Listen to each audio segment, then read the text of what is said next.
गीता के तीसरे अध्याय में भगवान ने बहुत से कर्मों की आवश्यकता का प्रतिपादन करके अर्जुन को कर्मों की विधि से ममता, आसक्ति और कामना का सर्वथा त्याग करके कर्म करने की आज्ञा दी। उसके बाद सिद्धांत के अनुसार कर्म करने वाले की प्रशंसा और न करने वाले की निंदा करके राग द्वेष के वश में न होने की आज्ञा दी। फिर अर्जुन के पूछने पर काम को सारे अनर्थों का कारण बतलाकर बुद्धि के द्वारा काम को वश में करके उसे मारने की आज्ञा दी। अब भगवान इसी संबंध में पहले 3 श्लोकों में कर्म की परंपरा बतलाकर उसकी अनादिता सिद्ध करते हुए प्रशंसा करते हैं। भगवान श्री कृष्ण बोले, मैंने इस अविनाशी कर्मयोग को सबसे पहले सूर्य से कहा था। सूर्य ने अपने पुत्र मनु से कहा और मनु ने अपने पुत्र राजा इक्ष्वाकु से कहा। हे अर्जुन, इस तरह परंपरा से प्राप्त इस कर्मयोग को राजर्षियों ने जाना, लेकिन बहुत समय से इस पृथ्वीलोक में इसका तत्व समझने वाले श्रेष्ठ पुरुषों का अभाव हो गया है। तू मेरा भक्त और प्रिय सखा है, इसलिए पुरातन भोग मैंने तुमसे कहा है, क्योंकि यह बड़ा उत्तम रहस्य है और गुप्त रखने का विषय है। अर्जुन बोले, आपका जन्म तो इस द्वापर युग में हुआ है और सूर्य का जन्म तो कल्प के आदि में हुआ था। तब मैं इस बात को कैसे समझूं कि आप ही ने कल्प के आदि में सूर्य से यह योग कहा था। श्री कृष्ण बोले, हे अर्जुन, मेरा तुम्हारा बहुत बार जन्म हो चुका है। वो सब को तू नहीं जानता, परंतु मैं जानता हूँ। मैं जन्म और अविनाशी होते हुए भी तथा समस्त प्राणियों का ईश्वर होते हुए भी अपनी प्रकृति को अधीन करके अपनी योग्यता से प्रकट होता हूँ।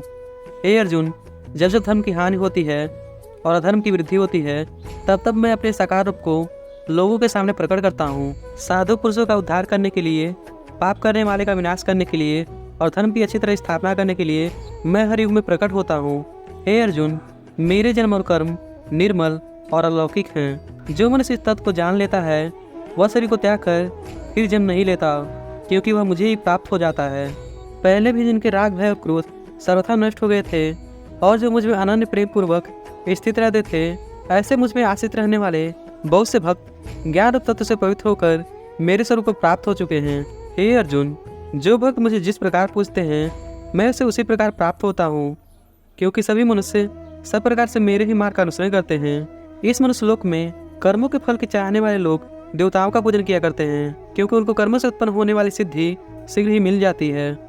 ब्राह्मण, क्षत्रिय, वैश्य और शूद्र, इन 4 समूहों की रचना मेरे द्वारा उनके गुण और कर्मों के आधार पर की गई है। इस सृष्टि की रचना आदि कर्मों का कर्ता होने पर भी मुझे करता ही जान, अर्थात इस सृष्टि आदि की रचना करने के बाद भी मुझे इसका कोई अभिमान नहीं है और न ही मेरा इसके फल में कोई रुचि है, इसलिए कर्म मुझे बंधन में नहीं डालते। इस प्रकार जो मेरे इस तत्व को जान लेता है वह कभी कर्मों से नहीं बनता, अर्थात वह निष्काम कर्म करता है और उसके कर्म पर भोगों में आसक्ति नहीं रह जाती।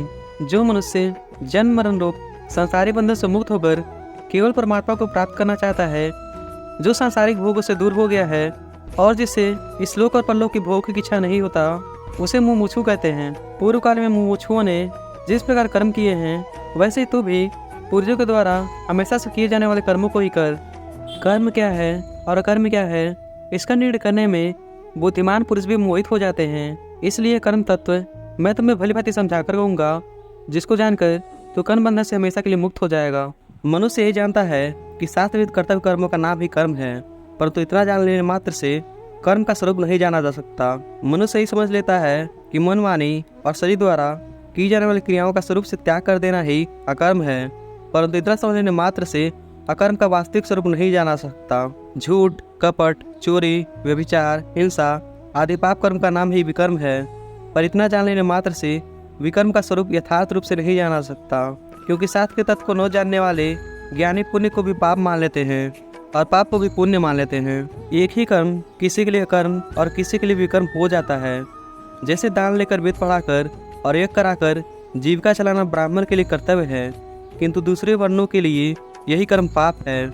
कर्म और विकर्म के स्वरूप को अच्छी तरह शास्त्र के ज्ञाता महापुरुष ही अच्छी तरह जानते हैं, इसलिए अपने वर्ण और अधिकार के अनुसार महापुरुषों द्वारा उन कर्मों को समझना चाहिए और उनकी प्रेरणा और आज्ञा के अनुसार उनका आचरण करना चाहिए।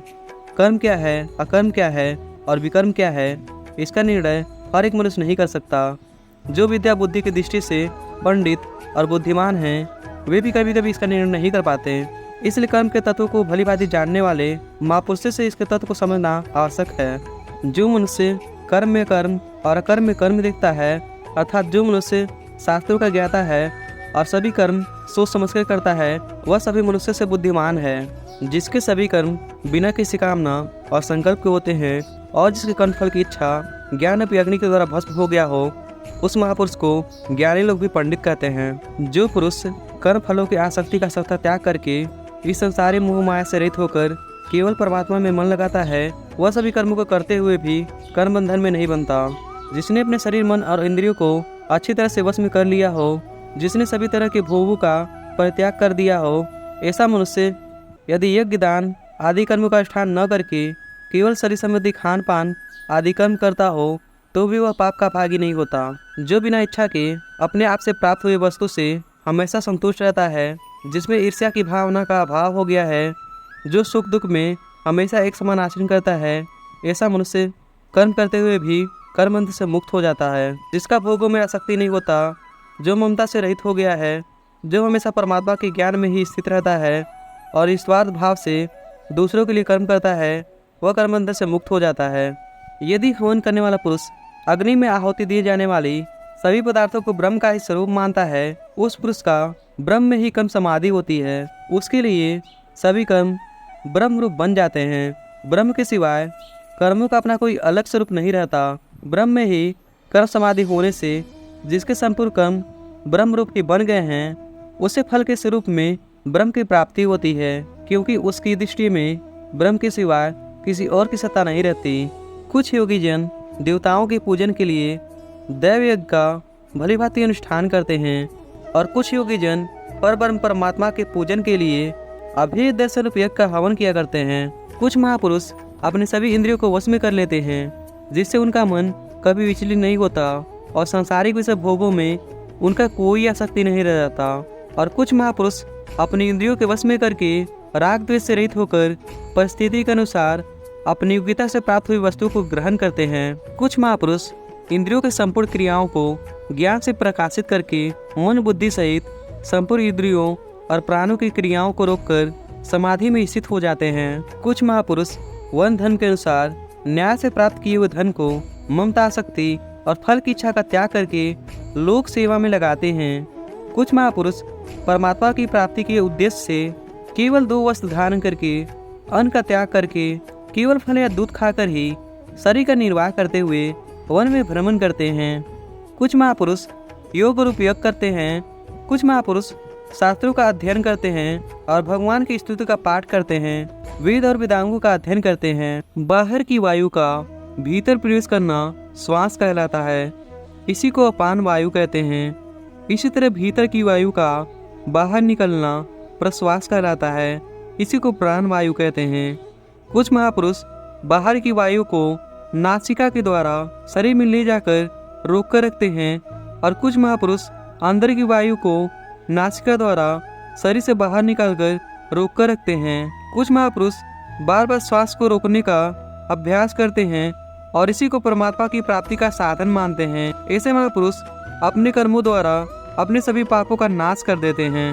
हे कुरुश्रेष्ठ अर्जुन, अपने कर्तव्यों का पालन करने वाले मनुष्य को अमृत का अनुभव होता है, और जो मनुष्य अपने कर्तव्यों का पालन नहीं करते, उनके लिए तो यह मनुष्य लोग भी सुखदायक नहीं है, फिर परलोक कैसे सुखदायक हो सकता है। मैंने तुमसे अभी तक जितने भी साधन एक बतलाए हैं, इतने ही एक नहीं हैं, किंतु इनके अलावा बहुत से एगों का वर्णन वेद की वाणी में विस्तार से कहे गए हैं। इन सबको तुम मन, इंद्रियों और शरीर की क्रिया द्वारा संपन्न होने वाला जान। इस प्रकार योगों की समस्त क्रिया को भली भांति जानकर तुम कर्मबंधन से हमेशा के लिए मुक्त हो जाओगे, क्योंकि जो मनुष्य इस तत्व को भली भांति समझकर कर्म करते हैं, वे कर्मबंधन से मुक्त हो जाते हैं। जिस यज्ञ में सांसारिक वस्तु की प्रधानता हो, उसे द्रव्य यज्ञ कहते हैं। जो विवेक, विचार और आध्यात्मिक ज्ञान से संबंध रखने वाले साधक हैं, वे सब ज्ञान यज्ञ के अंतर्गत आते हैं। द्रव्य यज्ञ की अपेक्षा ज्ञान यज्ञ अत्यंत श्रेष्ठ है, क्योंकि द्रव्य यज्ञ भी ममता, शक्ति और फल की इच्छा का त्याग करके ज्ञानपूर्वक किए जाने पर ही मुक्ति का हेतु होता है, नहीं तो उल्टा बंधन का हेतु बन जाता है। इन समस्त साधनों का बड़े से बड़ा फल परमात्मा का यथार्थ ज्ञान प्राप्त करा देना है। जिसको यथार्थ ज्ञान द्वारा परमात्मा की प्राप्ति हो जाती है, उसे कुछ भी प्राप्त होना शेष नहीं रह जाता। इसलिए हे अर्जुन, तू परमात्मा के स्वरूप को, यथार्थ ज्ञान को समझने के लिए तू तत्वदर्शी ज्ञानियों के पास जा और उनको भली भांति दंडवत प्रणाम करके उनकी सेवा कर। फिर तेरे प्रश्न करने पर परमात्मा तत्व को भली भांति जानने वाले ज्ञानी महात्मा तुझे उस तत्व ज्ञान का उपदेश देंगे, जिसे जानकर तू इस प्रकार मोह को प्राप्त नहीं होगा। और हे अर्जुन, इस ज्ञान के द्वारा तू संपूर्ण भूतों को पहले अपने में और फिर मुझ परमात्मा में देखेगा। यदि तू अन्य सभी पापियों से भी अधिक पाप करने वाला है तो भी तू इस ज्ञान रूपी नौका द्वारा संपूर्ण पाप रूपी समुद्र से भली भांति तर जाएगा। क्योंकि हे अर्जुन, जैसे प्रज्वलित अग्नि ईंधन को भस्म कर देता है, वैसे ही ज्ञान रूपी अग्नि संपूर्ण कर्मों को भस्म कर देता है। इस संसार में ज्ञान के समान पवित्र करने वाला निसंदेह कुछ भी नहीं है। इस ज्ञान को कितने ही काल से कर्मयोग के द्वारा शुद्ध हृदय वाला मनुष्य अपने आप ही प्राप्त कर लेता है। जितेंद्रिय, साधना परायण और श्रद्धावान मनुष्य ज्ञान को प्राप्त होता है तथा ज्ञान को प्राप्त होकर वह बिना विलंब के तत्काल ही परम शांति को प्राप्त हो जाता है। जो मनुष्य वेद शास्त्र महापुरुषों के वचनों को तथा उनके बताए हुए साधनों को ठीक ठीक न समझने के कारण तथा जो कुछ समझ में आए उस पर विश्वास न होने के कारण हर एक विषय में संशय युक्त होता है, जो किसी प्रकार भी अपने कर्तव्य का निश्चय नहीं कर पाता, हर हालात में संशय युक्त रहता है, वह मनुष्य अपने जीवन को व्यर्थ ही खो बैठता है। ऐसे संशय युक्त मनुष्य के लिए न यह लोक है, न परलोक है और न सुख ही है। हे धनंजय, जिसने कर्मयोग की विधि से समस्त कर्मों को परमात्मा में अर्पण कर दिया है और जिसने विवेक द्वारा संशयों का नाश कर दिया है, ऐसे पुरुष को कर्म कभी नहीं बांधते।